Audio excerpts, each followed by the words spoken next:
Hello and welcome to the Waves of Joy podcast. I'm your host, Brenda Winkle. I'm a mindset and empowerment coach and an advanced theta healing practitioner. This podcast is about finding joy.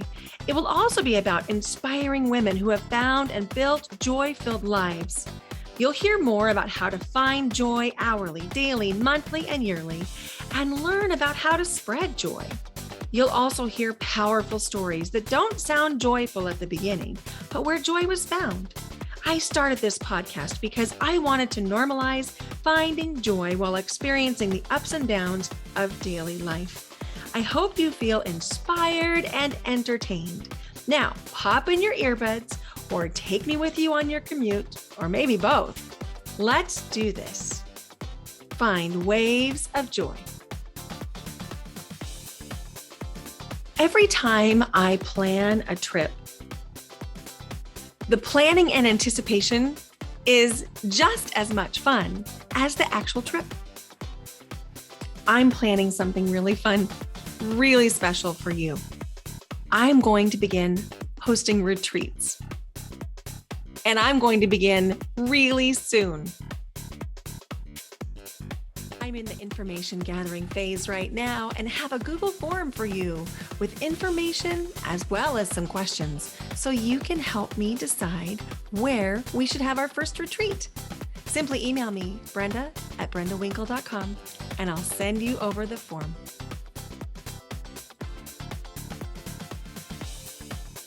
Would you like to feel better and release limiting beliefs?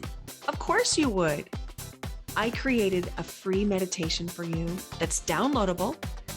As soon as you click submit, I'll email you with a downloadable version of this free meditation. Go to brendawinkle.com/feel better. That's brendawinkle.com/FEELBETTER. Your mind and your body will thank you. Hello, and welcome back to Waves of Joy podcast. I'm your host, Brenda Winkle, and today I have special guest, Megan Moran. Megan Moran is the owner of the Mompreneur Guide podcast, and you can find her at Mompreneur Guide on Instagram. And if you are a mom and an entrepreneur, you are also a mompreneur. And Megan is so vast in her knowledge that I wanted to have her join us in the podcast, because whether or not you identify as an entrepreneur or a mompreneur, she has got goodies for you. So Megan, thank you so much for joining me today. Thank you for having me, Brenda. This is going to be so much fun. We just have great conversations. We do. It's been so fun. So for our listeners, we met in a program offered by Kathy Heller, and we're going to be roomies at a retreat coming up in just a few weeks. And we got to talking as just friends in our conversation when we had our roomie meet, and realized that we wanted to collaborate in our businesses. And so I'm just so excited about this. Me too. We've just already done so many collaborations in such a short amount of time. We met on Zoom and we're like, we're a match. We need to chat more. And so you've been on my Instagram live, you were on my podcast. We're just doing all of the things together to be here in your space. And then we are talking about doing a retreat as well to bring women together to help them up level in their life, these mompreneurs, to change their mindset, change what they're doing to get their movements and their missions out there, and really help them grow in that space and become a natural authority in their space. And so I'm so excited to have you there and to see this thing come to fruition. Oh my gosh, it is going to be amazing. So, if you're not familiar with the term raise your hand or come to fruition, what we're talking about is stepping into the thing that lights you up, stepping into that dream that you've had that maybe you write about or you talk to your closest of friends about, but that you haven't taken any action on. That's what we're talking about raising your hand for at our retreat, which we don't have any details for at the time of this recording, but I guarantee you that by the time this podcast drops, we are going to have it all mapped out. So feel free to raise your hand. Click that link in the show notes and get to checking it out once we figure out what in the world it is. Exactly. And I think that that's just what makes it so fun, is just going in the organic place of what lights you up and what's easy. I think that we don't give enough credit to what's easy. Yeah. And I think that finding your joy piece, just like you said, is so, so key. If I've learned anything in the mindset work that I've been doing in the past 6 months or so, it's how can I always choose joy in every decision that I make instead of what would be easy, not easy, but like the should of the easy, not the easy that lights me up. There's the what would be the easiest, the less painful path. And Right. then there's the more joyful one. Right. And sometimes the should word really stuck out to me because we should on ourselves all the time. And we do things for other people that aren't in integrity with our own selves and our own alignment. Yeah. I think something we've realized lately too, and I say we as in my husband and I, is there's also that level of like the societal norm or like the traditional way of doing things. The time of this recording, we're planning on moving. We bought a house. We were pregnant with our second and final child. It was June of 2020. We sold our house May of 2020. And by June, we moved into a new house because it was like, who knew what was going to happen with the market? And we thought we needed more space, more land, bigger house, all of the things. And we're 2 years in now, and our kids are older and everything's lifting from the pandemic. So that's just different as well. But we're just never here. And when we are, now I have to spend all the time cleaning it. And there's all these toys here that we're never using and all of the things. And so we're talking about moving and downsizing. And not only does it come up with the traditions of society, like, but that house, that should be perfect for you. And the kids need all that space. And we come from more of a minimalist side. We call ourselves like minimal-ish. And we just focus more on like, does it have purpose or bring us joy? And if not, then why are we going with what society says we should do? And so we even recently had the conversation of my husband joined the team full time, or not full time yet. He joined the team about 2 months ago. We want him to come full time. And so we started to say like, okay, well, what are all of our options? We could sell this house and make a profit. Like, what else could we do? Could we live tiny? Like instead of just buying a smaller house with less square footage, could we like fully live tiny? Do we want to rent for a little bit? And that would give us more of a buffer to then allow him to take a sabbatical from his current job or leave it completely. Like it's thinking in those other out of the box ways. And again, then not the should, but like if our end goal is to have him be a part of our team, then why aren't we looking at all of the different ways that he can do that? And I think that that's so important to do throughout our whole life. We don't have to go like point A or point B. There's other paths that we could take. But sometimes I think we get scared or just society says like, well, that's crazy, so you shouldn't do that. When in reality, it's our life. Like we just need to choose what lights us up, not what anybody else needs. Yes, exactly. You said that beautifully. We don't have to follow the formula. It's a formula for some people because it makes them happy. But if that doesn't make you happy, why would you do it? 1,000%. I mean, yeah, it's kind of insane when we think about it that Right. for so long we've been conditioned to do that. And I know there's a lot of, it's not my forte, but I know that there's a lot of like generational things in that and a lot of things that we have to work through. And I know you can speak to how you've helped your clients through that, but it's a lot of things are changing, and to realize that, recognize that, be okay with it because it is a little bit scary and it can be going against the grain, but oftentimes that's where the great stuff comes. Like, isn't that how you make a diamond, is by polishing up things, polishing up the things and all the pressure. And then boom, that's when you have something beautiful. Exactly. And I think that sometimes we don't give credit enough to getting outside of the box because we get scared. We get scared of what people think. And we're making decisions based on what people think that don't live in our house that we might see once in a while. And we're giving up a lot of our joy for people that we don't even have in our day-to-day life. It's interesting that we do that to ourselves. Yeah. It's funny to think about.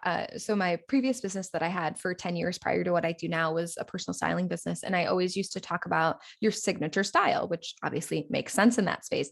But the way that I approach signature style was that everybody's style is unique to them. It's not just that you're boho or you're preppy or you're a classic or you're glam. It was always a unique combination of like three things. And I said, your style is like your fingerprint. And I see that transcend in all the work that I do now and just life in general. Like we are all so unique and we all think differently and we have a load of different experiences. And even like from you and your partner, you've lived different lives, even if you've lived a lot of it together and you have different thoughts going on in your head all the time. And so It's like you're the only one who can make the best decision for you. And when you can step into that knowing and that trust, and I think that's a lot of self-worth too, that I know I'm certainly working on and uncovering, but I think that's where a lot of that greatness happens instead of the permission of other people. Yes, absolutely. Instead, it's permission to follow the joy, follow the things that light us up. Mm-hmm. And oh my gosh, that for me has unlocked everything. It Mm-hmm. unlocked a stagnant feeling. It unlocked burnout. It unlocked unhappiness and discontent just by that simple act of giving myself permission to follow the joy. Mm-hmm. Yeah. And isn't it interesting that it's like such a process? It's very cyclical. We have like the roller coaster ride where we know we need to follow the joy, but then life happens and then we get stuck in those patterns. And, then hopefully we can bring back to and come back to center and remember that, oh, wait, I'm not following my joy here. What can I be doing instead? Right. That is a practice with, what do they say? It's like a practice, right? Yeah, I think it Keep is. coming back to it. Yeah. And that conditioning runs so deep that even though I have been unapologetically following my joy, every now and then I'll find myself feeling low or feeling constricted. And I have to stop and think, okay, why am I feeling this way? Oh, it's because I'm not being joyful in this moment. I need to shift something. Yeah. I recently have gone through that and I think I'm still in it a little bit right now, but I'm coming out on the other end. And what it really made me realize is like, those moments where you have anxiety and you're like, oh, what in the world am I doing here? And that kind of thing. And you get in that. Now I'm trying to look at it as like, ooh, something big is happening. This is exciting. Like instead of being so frustrated and how do I figure it out? And I'm very, very much process oriented. Like I was talking with Kathy today and literally we talked for, I don't know, 10 minutes and she just blurted out like the process. I'm like, yes, that's all I do. I cut processes, calm me, processes help me, but I lean into it too much. And so, when you think about like, how can we just look at that as something good always comes out at the other end of it?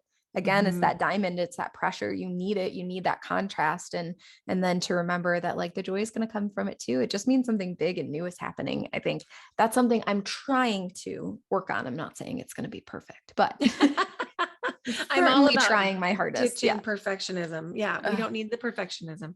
Gosh, it's so hard. Yeah, it is. We're conditioned. I'm a musician, and in music, there's no such thing as a B. Either you do it 100% right and it's beautiful, or you don't do it 100% right and it's terrible. But so there's this innate perfectionism that comes from being a musician. And I have really had to work through that because it's just that is a really constrictive place to be when you're holding yourself to the standard of perfectionism in everything you do. It's exhausting. Yeah. Yeah, that's so interesting. Last night, literally, my husband somehow stumbled across an article about perfectionism, and he was reading it to himself. I had no idea I was doing my own thing. And he leans over and he was like, listen to this. And he started to list off, like, I guess, clinically what perfectionism is and what all of those points are. And we were like, oh my gosh, I hit every one of those points. Now, we could identify that I have progressed a lot in the last 6+ months that I've been doing mindset work, and we could see like I used to be all of those things and now I'm not all of those things. But it was just so interesting. All day today we've been having this conversation of like, what is the root? And I reached out to my dad and I was like, when did you see me shift from like whatever, being a carefree kid, to this mode of perfectionism? Because it's kind of been told to me that I've just always been like that. Well, there's had to have been something. And he mentioned school. He said the day that you walked into kindergarten, that was when that like structure was in place. And apparently I just like was fueled by it, by the getting that, the accolades from the teacher and doing the right thing. And I'm an only child too. So part of me wonders, like, does that play into it, that I never had a competition before? I just like, it all just always happened. And then I was surrounded by all these kids and you're trying to win the affection of the teacher. And maybe that's where it all came from. But it's been so interesting because that's been the root cause of so many things that have not exactly gone my way in my life. I mean, everything has worked out beautifully and it's all a process, but it's interesting to try to uncover what could that root cause be. And how, like, could it be school? Just like you're saying for your music career, like, could it have just been the structure of school that could have led to such deep perfectionism for me? Oh, for sure. Absolutely. Mhm. Absolutely. So going back to what you said about Mhm. process and strategy is a lot of what you do in your business. Can you talk to us a little bit about that? Oh my gosh, yeah. So the whole thing that we have uncovered, like I mentioned, I had done my own personal styling business for over 10 years. I pivoted into the Mompreneur Guide, and really my goal is to empower mompreneurs because I'm a third generation mompreneur. It has been my whole life, and I just see what an amazing opportunity this space is. And I know that we all have something unique. We are moms, we are entrepreneurs, but we are also individuals. We have that unique fingerprint that we are here to share. And so my processes and my thoughts are all about you have a mission, you have a movement, you have some reason that you're here. So let's allow you to shine in that and become that natural authority in this space, sharing your message, just like we think of Joanna Gaines or Shonda Rhimes or any of your favorite authorities that you know and love. They create worlds around them. And so that's what Mhm. I want to help fellow mompreneurs do is create these movements, create these worlds around them, and be known for being this amazing woman that you are. I love that. It's so powerful.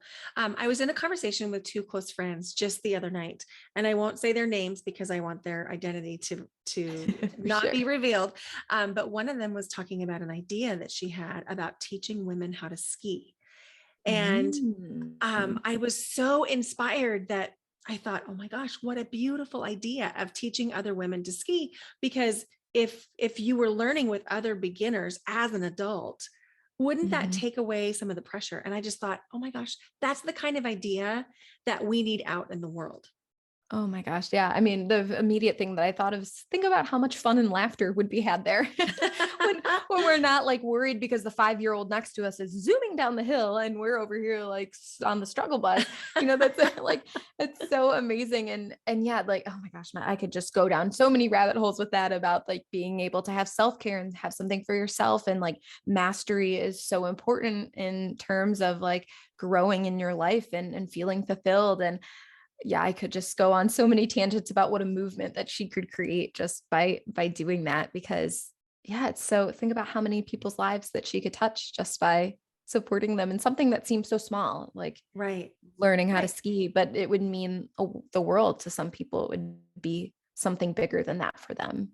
Right. And I think that's what you and I both do is give people permission to do the thing that makes them feel better, that lights them up, the next thing. And you talk about authority building. And can you talk more about that in case somebody doesn't quite understand what you mean by Yeah. that? Yeah, so let's put a definition around it. So, an authority, like by definition, is somebody that you know, like, and trust. They are, a leader in their space. And to go back to that Shonda Rhimes point, I was watching Bridgerton one day, binging it, and so good, Yay, right? I love Anything Bridgerton. that Shonda makes is like just pure gold. But the important key factor of that is before the episodes start, every single time, Shondaland pops up Hmm. across the screen. And I was watching him, I was like, ooh, that is gold. That is so smart because it's so true. When we think of Shonda Rhimes and all of the amazing work that she's done, she created a platform for herself based on her zone of genius and what lights her up. She leaned fully into her personality and who she was, and she put out that unique work of hers.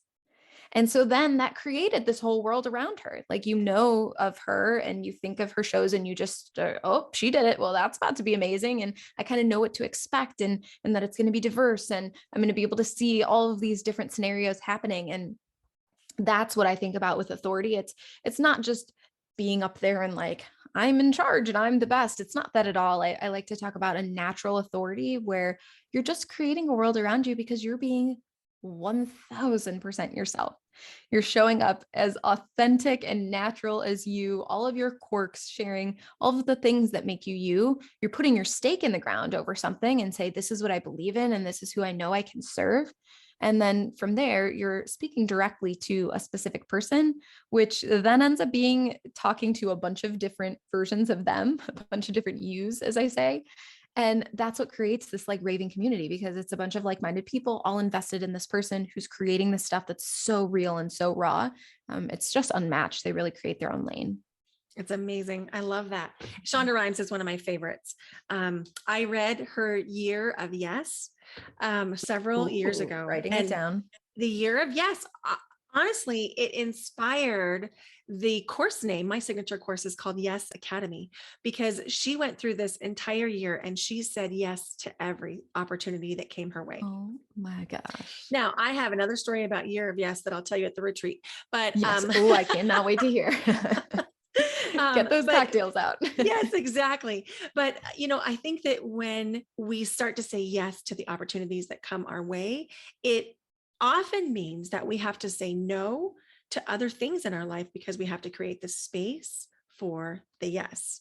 And we have to create the time for the yes. Mm-hmm. How do you do that? Because you have a young family, you have a busy career. How do you do that? Yeah, I think that's a point that I think about often, which is like when you say yes to something, you're saying no to something else. And so first and foremost, identifying my priorities and being very focused on that.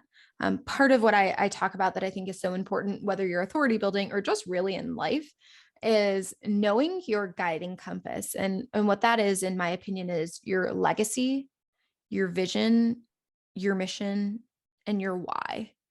And each of those play into different facets, but those are the things that help me make every decision. And knowing like, what is that impact, that ripple effect that I want to have on years and generations to come? That's going to dictate the actions that I take today and what I prioritize. Knowing my vision and seeing that movie like future in my head of what I want to be and who I want to be, again, maps to, well, how am I acting today? Mm-hmm. When I have my mission and my core message, then that's when I know like everybody else can get on board with what I'm doing. It's like my manifesto. And when I know my why, I mean, if it doesn't match to my why, then why in the world am I doing it? Mm-hmm. And so those are really, really important to me in prioritizing those. And obviously my family is my why. So that comes first and foremost.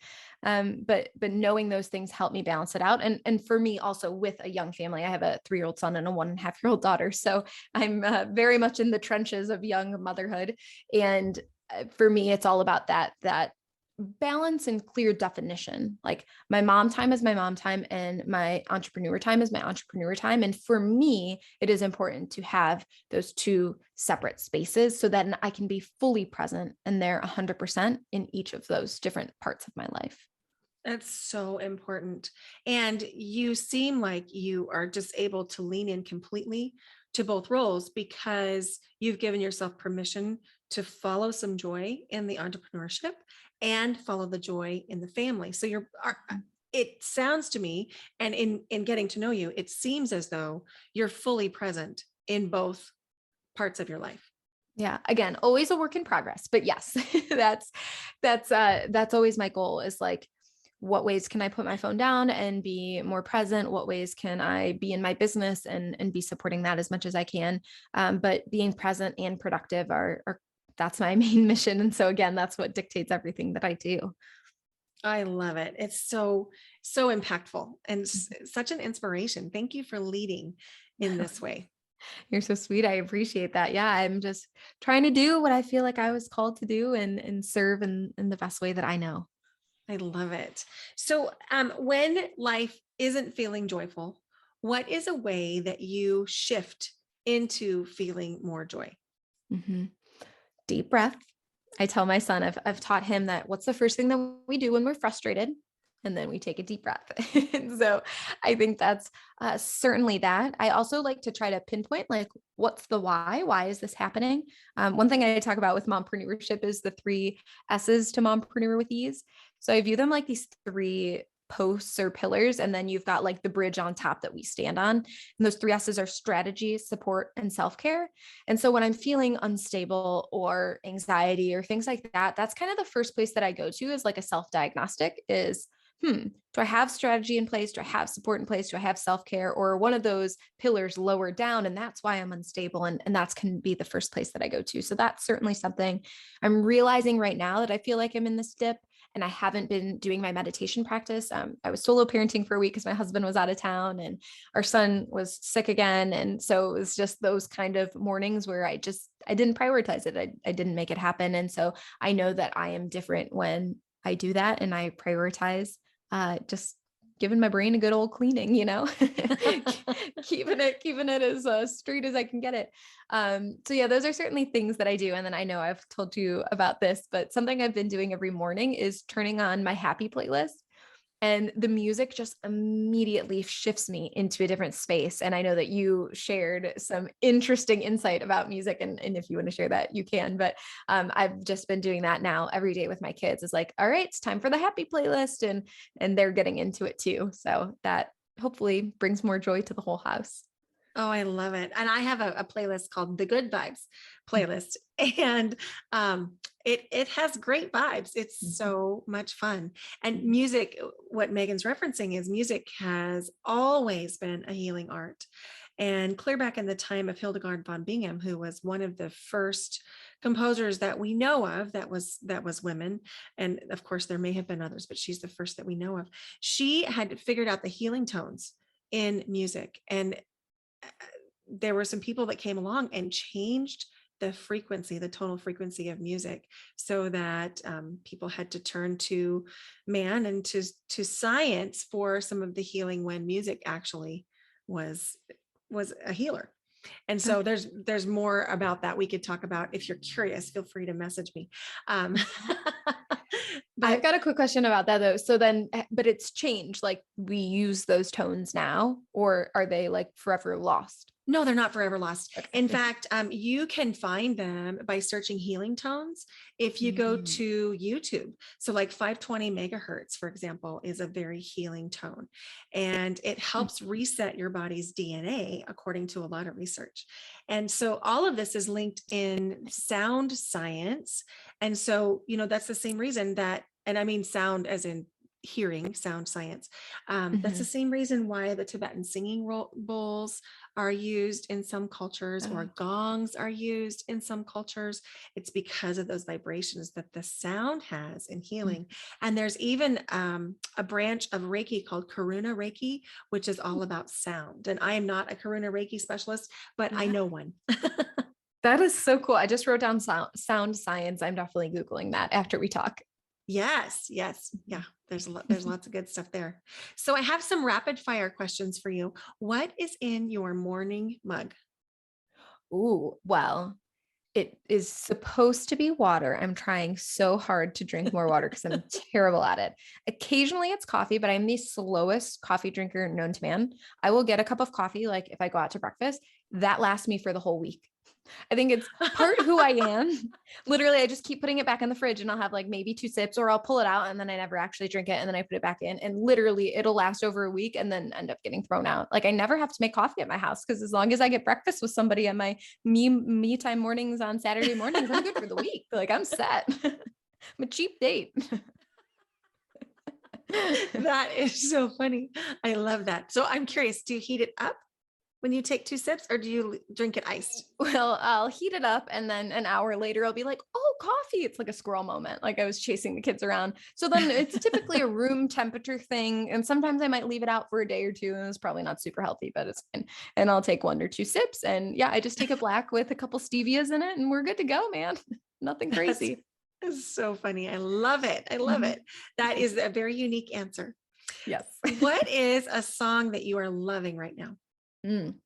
Sunday by Ben Rector.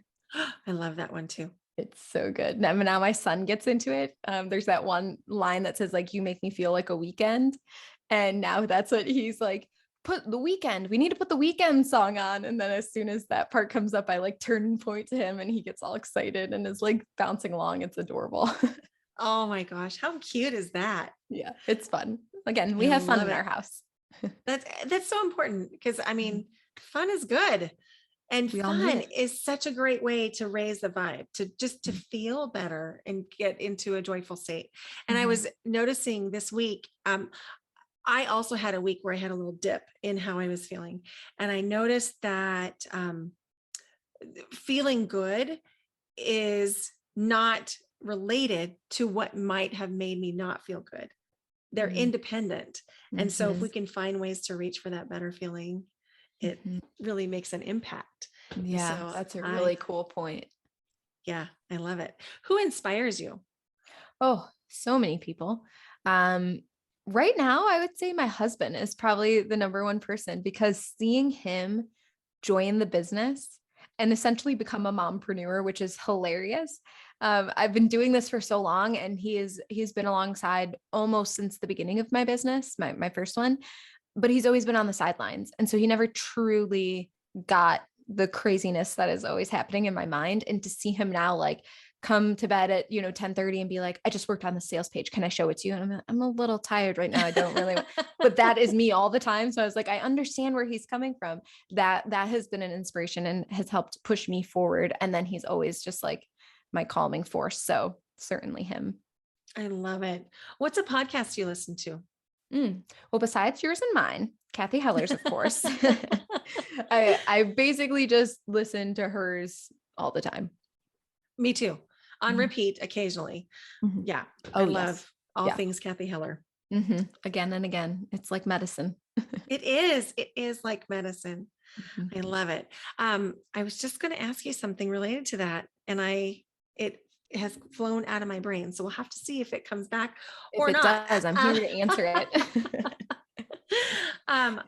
I remember. So your podcast is the Mompreneur Guide podcast. And are you on Apple and Spotify? Apple, Spotify, and Google. Yep. You can find me there. Or if you go to my website and you just want to listen, there, it's embedded on every page too. Awesome. And in case somebody does not look at the show notes, where can they find you? Yes, you can head to themompreneurguide.com. You can find all my stuff there, or connect with me on Instagram at mompreneurguide. I love chatting with you in the DMs and getting audio messages going, because I just genuinely love to have conversations with people. So come give me a follow and we can chat about what's going on in your world. Oh my gosh. Thank you so much for being with me today. Thank you so much. This has been a blast. This has been a blast. And I will make a note to circle back to this, because we're probably going to have to add an intro in about our upcoming retreat. Yes. That all you listeners are invited to. Yes. Come join us. It's going to be a blast. Clearly, just listen to this conversation. It's going to be fun. Okay. Bye for now. Until next time. You've heard of vision boards before, right? Maybe you watched The Secret and heard about how Jack Canfield had everything on his vision board come to pass. Well, there's a really simple reason why vision boards work, and it all ties back to brain science. There's a bunch of neurons called the reticular activating system inside your brain, whose sole job is to filter out unnecessary information. When you decide what you want to focus on, it helps you laser fine point focus on the things that you really want. That's part of the reason why vision boards work. I'm offering a brand new workshop called Vision Boarding 101. I'll explain more about why vision boards work. I'll show you 3 ways to make a very simple and effective vision board. And most importantly, I'll show you how to activate your vision board by attaching emotions to it. We're going to have so much fun. It's a take and make workshop. So by the end of the workshop, you are going to have a completed vision board. Join me live Monday, June 11th at 8 a.m. Pacific for the Vision Boarding 101 workshop. I'll put the link in the show notes and you can sign up. It's $39 for this introductory workshop. Come join us. It's going to be so much fun.